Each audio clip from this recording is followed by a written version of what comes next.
Eu acho que todo mundo aqui lembra do lançamento do Chat GPT, que foi aquele boom sensacional, só se falava nisso, e aí todo mundo testava.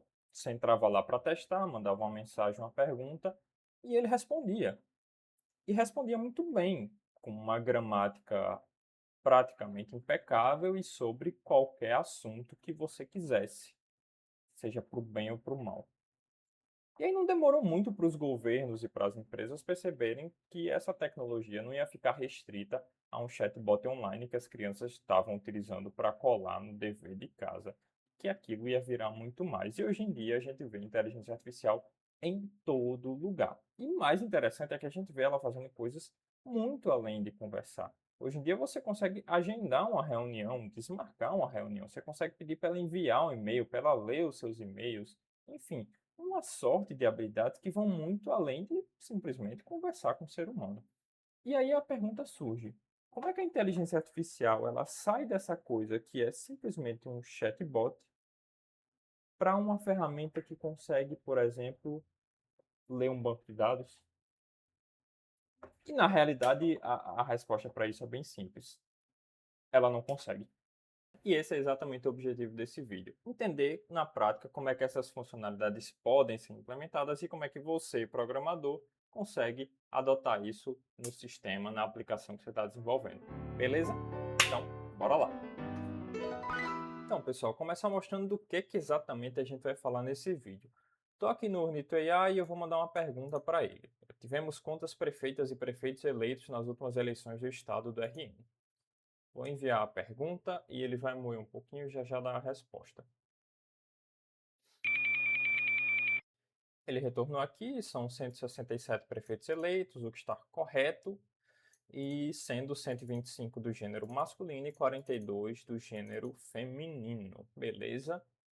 Esse aqui foi o retorno dele, não importa muito, mas a gente tem esse botãozinho aqui de detalhe que mostra como o modelo chegou nesta resposta. E quando a gente clica, dá para ver que são várias etapas. E nessas caixinhas amarelas, a gente tem as decisões que o modelo fez ao longo do processo. Então ele começa aqui: vou consultar o banco de dados para contar quantos prefeitos e prefeitas foram eleitos. E aí vai se seguindo passo a passo até ele chegar na resposta final, que é o que a gente já tinha visto. Então o que é que a gente vai olhar nesse vídeo é como é que a gente consegue desenhar uma aplicação para ela ter esse tipo de comportamento, que o modelo executa vários passos e, entre aspas, consulta um banco de dados, interage com o sistema externo para fazer para implementar a requisição do usuário, né? Que no nosso caso foi essa pergunta aqui. Então, galera, o primeiro passo para a gente entender como é que se constrói uma aplicação com esse tipo de comportamento é entender exatamente o que é inteligência artificial. E aí, independente se a gente está falando de OpenAI, DeepSeek, Gemini, Anthropic, se está falando do modelo mais top de linha que tem, ou se está falando do modelo que já está defasado, independente de tudo isso, o que a gente tem que ter em mente é que todos esses modelos, todas essas inteligências artificiais, fazem uma única e exclusiva coisa, que é gerar texto. Por isso que se chama IA generativa. O G de geração, ele gera um texto. Gera texto muito bem, com uma matemática extremamente complexa, um texto que é muito útil para você, porque é um código que você vai utilizar na sua aplicação, é um resumo dos seus e-mails, é um resumo do seu dever de casa, mas no final do dia é só texto. E aí, na prática, o jeito que a gente interage com essas inteligências artificiais é através das APIs, todas elas têm APIs, e a gente vai ter do nosso lado, do lado da nossa aplicação, uma lista de mensagens. Aqui o usuário mandou: oi, tudo bom? A gente envia essa lista de mensagens para o endpoint deles e eles devolvem a resposta da inteligência artificial. Se você quiser manter o loop de uma conversa, você pega essa mensagem que ele gerou, anexa na sua lista, anexa a próxima mensagem do usuário, manda tudo de novo para o endpoint e pega a resposta de volta do que a IA gerou. E aí, com isso, surge a seguinte dúvida: se a API e os modelos de inteligência artificial geram somente texto, como é que eu consigo fazer eles consultarem um banco de dados? E a resposta é com o que o pessoal gosta de chamar de prompt engineering, que é aquela mensagem inicial que a gente manda quando inicia uma conversa do chat GPT, sobre como é que ele deve se comportar. Então, por exemplo, se você quiser conversar com o Lord Voldemort do Harry Potter, você chega lá no chat GPT e manda mensagem para ele: olha, no restante dessa conversa você vai ter que imitar o Voldemort. E ele vai agir daquela maneira. E o que a gente faz aqui não é muito diferente. A gente vai escrever uma mensagem inicial dizendo para o chat que ele pode performar algumas ações, dizendo para a inteligência artificial que ele pode performar algumas ações. Então, segue-se mais ou menos da seguinte forma: a gente escreve para ele o basicão, você é um ajudante responsável por blá blá blá, alguma coisa aqui específica da sua aplicação, e a gente vai dizer para ele, e aqui é que está o pulo do gato, que ele tem acesso a ferramentas externas. Então, nesse caso aqui eu coloco, você possui acesso a uma base de dados XYZ com informações de alguma coisa. E para consultar essa base, escreva a palavra consulta. Olha só. Então funciona dessa maneira. A inteligência artificial não vai consultar diretamente nossa base de dados, nem nossos arquivos, nem executar nossas funções, nada do gênero. O que a gente faz é instruir ela que ela possui acesso a recursos externos e para ter acesso a esses recursos externos, ela precisa codificar a mensagem de uma maneira específica. Nesse caso aqui do meu exemplo, ela possui acesso a uma base de dados e para ter acesso a essa base, ela precisa escrever a palavra consulta. Não é nenhum bicho de sete cabeças, tá? É só isso aqui que a gente tem que fazer. E agora a gente vai para um exercício lá no ChatGPT, onde eu vou mostrar mais ou menos como é que isso funcionaria na prática. E para mostrar isso, eu estou aqui no ChatGPT basicão, 0800, não estou nem logado. E eu vou exemplificar como é que seria na prática o funcionamento. Eu vou simular como se eu fosse o sistema. Eu estou na interface, mas uma aplicação sua faria mais ou menos a mesma coisa. Primeiramente, a gente via o prompt básico, explicando o que é que a gente vai tratar naquele chat. Então, está aqui escrito: você é um assistente de IA focado em auxiliar usuários a gerenciar sua agenda de eventos. Você deve executar a ação que o usuário informar. E eu listo duas ações que ele pode realizar. Para consultar a agenda do usuário, escreva a agenda. Para marcar a nova reunião, escreva a reunião, seguido da data, e dou dois exemplos de interações que o usuário pode fazer. A gente via esse prompt básico e ele responde, mas essa resposta pouco importa. O que vai importar é quando o usuário interagir. Então, supondo aqui, novamente, estou na aplicação, o usuário entrou lá, colocou o texto dele e enviou. Vou simular ele dizendo: oi, quais meus compromissos para hoje? O modelo vai ler essa mensagem, identificar que o usuário quer ver a agenda dele e escrever a palavra agenda, que foi o que a gente combinou aqui para uma consulta. E se o usuário vier e disser: preciso marcar uma reunião para 4 de julho, ele vai entender que ele está querendo marcar uma nova reunião e vai escrever reunião seguido da data, como a gente combinou aqui no prompt inicial. Aí ficaria a cargo da aplicação, da gente, ler essas mensagens que a inteligência artificial gerou e tomar as devidas providências. Então, no caso de agenda, a aplicação ia ter que ler um banco de dados externo e mostrar os resultados na tela do usuário e no caso de reunião ele poderia salvar esse registro num banco de dados, tá bom? O importante de lembrar é sempre: quem interage com os serviços externos é a nossa aplicação fazendo a interpretação do texto gerado pela inteligência artificial.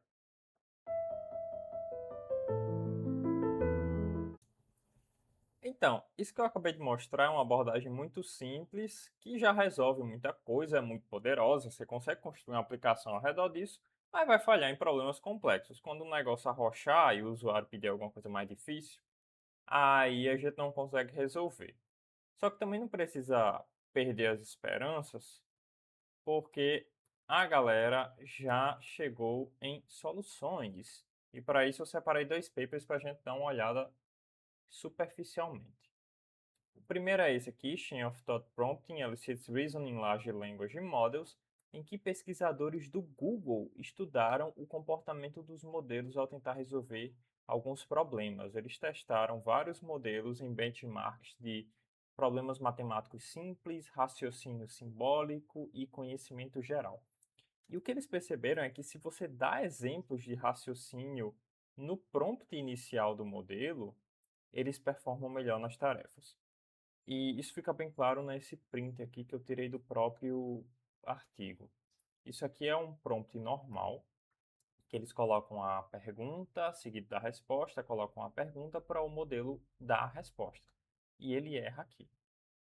E esse à direita é o prompt Chain of Thought, o prompt com cadeia de pensamento, em que não somente nós temos a resposta para a pergunta, mas também a linha de raciocínio utilizada para chegar nessa resposta.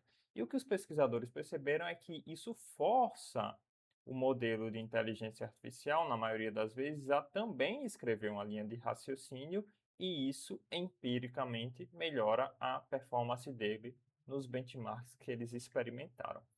Então, o que eles provam aqui é que dá para forçar o modelo a pensar em uma linha de raciocínio e, por isso, Chain of Thought Prompting. E seguindo ainda nesta pesquisa, nesta linha de raciocínio, olha só, sem trocadilho, hein? Esse outro paper aqui, que é o React Synergizing Reason and Acting in Language Models, vai tentar unir o raciocínio mais essa capacidade de ação que a gente já tratou no restante do vídeo, do modelo performar interações com sistemas externos. E aí os autores propõem que para resolver um problema complexo, a gente desenvolva uma aplicação em que a inteligência artificial possa performar um loop em que ela alterna entre mensagens de raciocínio, explicando as ações necessárias para resolver o problema, e mensagens de ação, em que ela solicita acesso a sistemas externos. E daí a gente chega no batismo, porque raciocínio é reason do inglês e ação do inglês é action. A gente junta reason e action e chega no React, que provavelmente é um nome que você já ouviu falar ou já conhece, principalmente se você já mexeu com aplicações de inteligência artificial. E aí, para normalizar um pouco do vocabulário entre nós, antes de continuar a explicação, tu, a gente dá o nome a todos os acessos externos que o modelo de inteligência artificial tem. Tu significa ferramenta. E aí, quando o modelo pede acesso a uma das ferramentas com um conjunto de parâmetros, a gente diz que o modelo está performando uma action, e essa action, a depender da action, ela vai ter um retorno, e a esse retorno a gente dá o nome de observation. Então, recapitulando, tool são as ferramentas que o modelo tem acesso, action é a execução das ferramentas quando o modelo solicita, e observation é o retorno dessas ferramentas para a nossa aplicação. E dando um exemplo mais concreto, uma tool pode ser um acesso a uma tabela de um banco de dados, a action é quando o modelo solicita acesso a essa tabela e a observation é a tabela em si retornada pelo banco. E quando a gente tem uma aplicação de inteligência artificial que pode executar ferramentas, performar actions e interpretar observations, a gente diz que tem uma aplicação de um agente de inteligência artificial. E aí, passando para o fluxo React em si, proposto no paper, ele na realidade é bem simples. A gente vai dar de entrada para a aplicação o prompt inicial, explicando o que o modelo pode fazer, o que ele deve fazer, junto com a pergunta do usuário, o que o usuário está solicitando.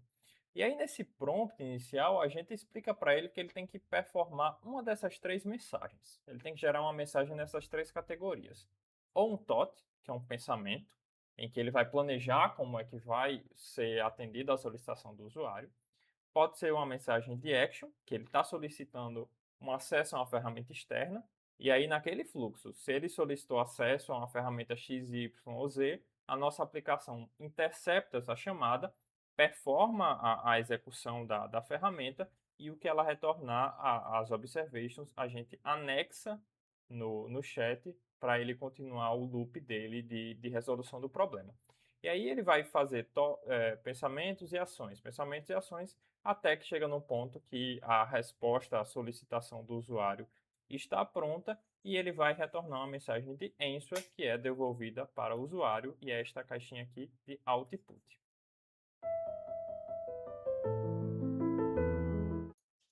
Bora ver agora como é que isso funciona a nível de código.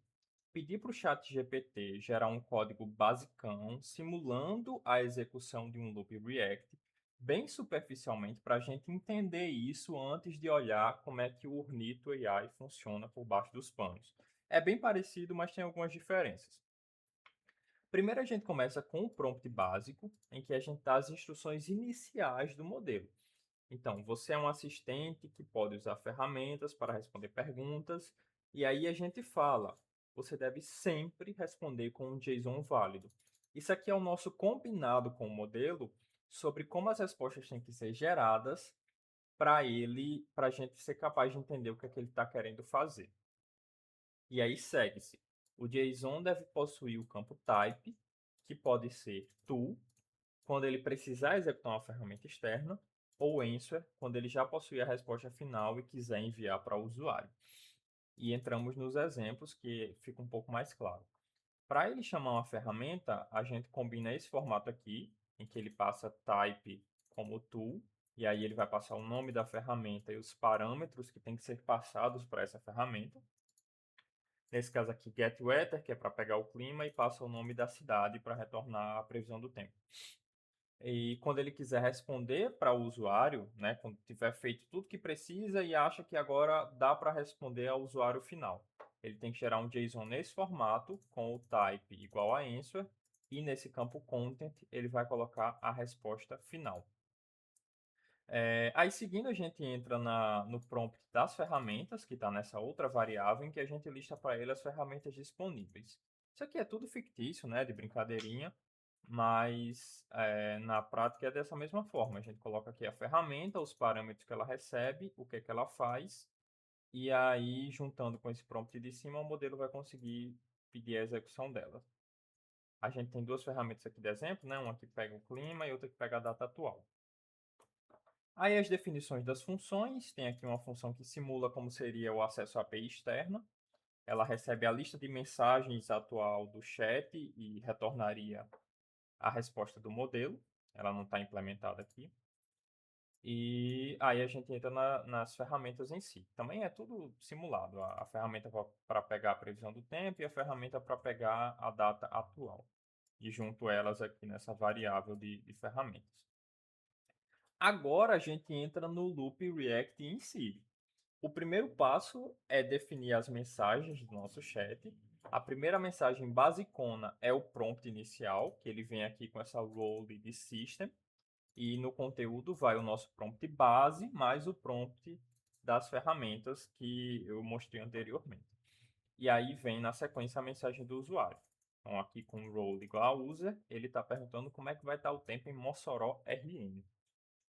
E essas mensagens são passadas para dentro do nosso loop React, que é literalmente um loop. Tem um while true que só vai ser encerrado quando o modelo responder finalmente o usuário. Então, a gente tem nossa lista de mensagens, passa ela para a chamada da API, da call LLM, e retorna a resposta em texto do modelo. A gente pega essa resposta em texto, converte para JSON e verifica o que é que ele está querendo fazer. Se o tipo da resposta for answer, significa que o modelo já está respondendo ao usuário final, então a gente pode encerrar o loop. Ele já trouxe a resposta final do usuário. A gente imprime essa resposta e dá um break aqui, quebrando o loop e liberando o chat. Caso o modelo coloque como type o texto tool, significa que ele quer acesso a uma ferramenta externa.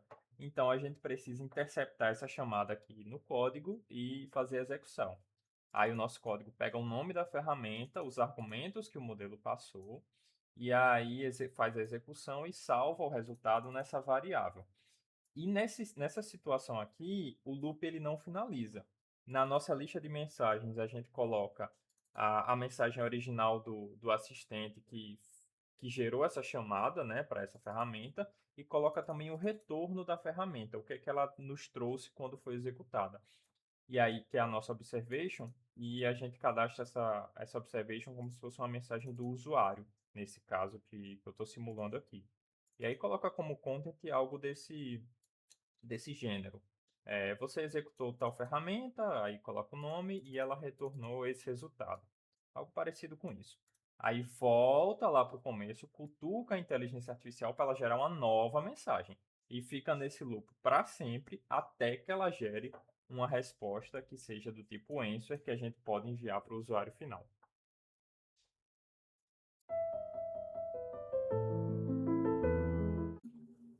Agora para valer, hein?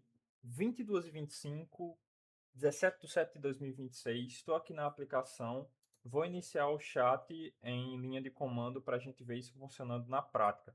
Isso aqui é um chatzinho básico que eu desenvolvi para debugar a aplicação. É a mesma coisa que tem lá na web, só que é em linha de comando e aí tem os outputs. Vamos iniciar. Ele vai imprimindo as mensagens que o modelo vai gerando.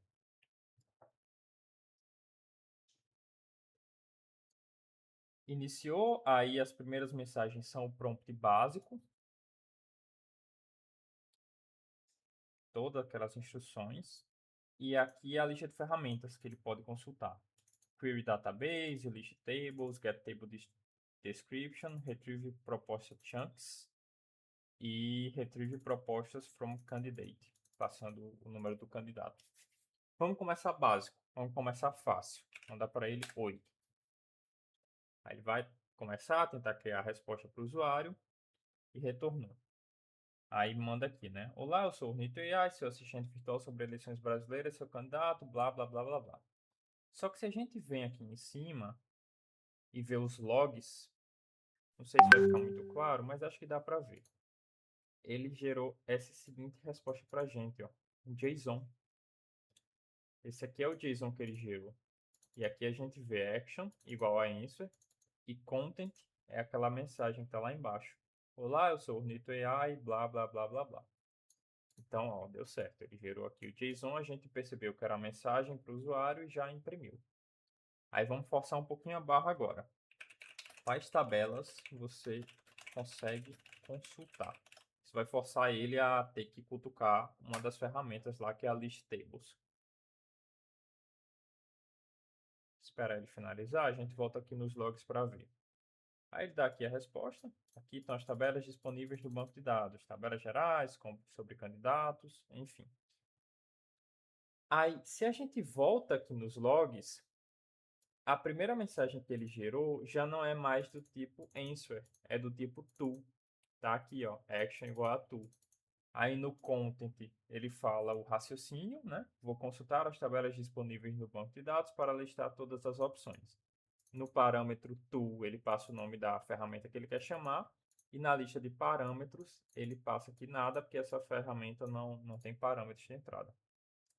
Aí nossa aplicação intercepta essa mensagem.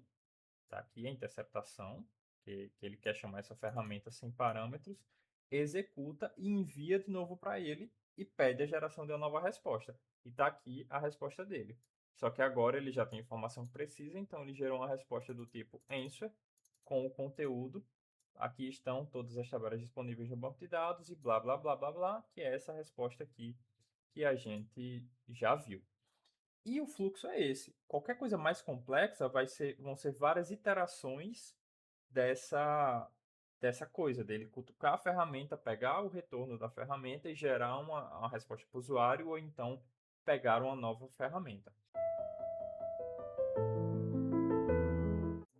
Agora, com esse entendimento, a gente consegue compreender como é que o modelo respondeu àquela pergunta inicial que abriu o vídeo.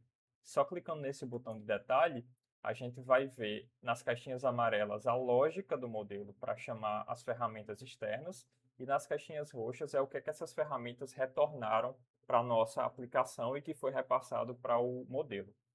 Então ele começa aqui explorando a base de dados, né? Começa aqui, ó. Preciso primeiro verificar as tabelas disponíveis. Aí nossa aplicação entende que ele quer chamar a ferramenta ListTables, tá? Isso está declarado nessa mensagem, só não está sendo mostrado aqui, lá no JSON, como eu mostrei. Chama essa ferramenta e coloca aqui o retorno, né? A documentação do banco de dados. Aí ele vê todas as tabelas e entende aqui. Vou consultar a estrutura da tabela de candidatura e votação. Aí chama mais uma vez a ferramenta Get Table Description, e passa para ela o nome da tabela candidatura, que é a tabela que ele quer explorar. E aí essa ferramenta retorna a documentação dessa tabela. Aqui os campos, o que é que ela faz e outras observações. Aí, por fim, ele acha que isso é o bastante e vai agora consultar o banco de dados de fato para tentar obter a resposta para o nosso usuário. Aí ele gera aqui essa consulta, que é passada como parâmetro para essa ferramenta Query Database, que a nossa aplicação executa e coloca aqui o retorno para ele, que é masculino 125 e feminino 42, que já é a resposta final que o usuário quer. Ele percebe que já é a resposta final e a última mensagem que ele gera é do tipo answer, e aí já é retornada para o usuário, que é essa aqui que a gente já consegue ver.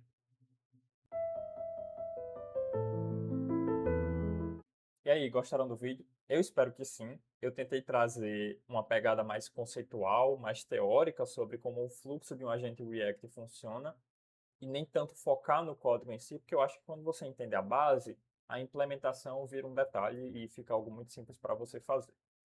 Enfim, espero que vocês tenham gostado do vídeo, espero muito que vocês tenham aprendido algo novo. Muito obrigado por me acompanhar nessa jornada e até a próxima.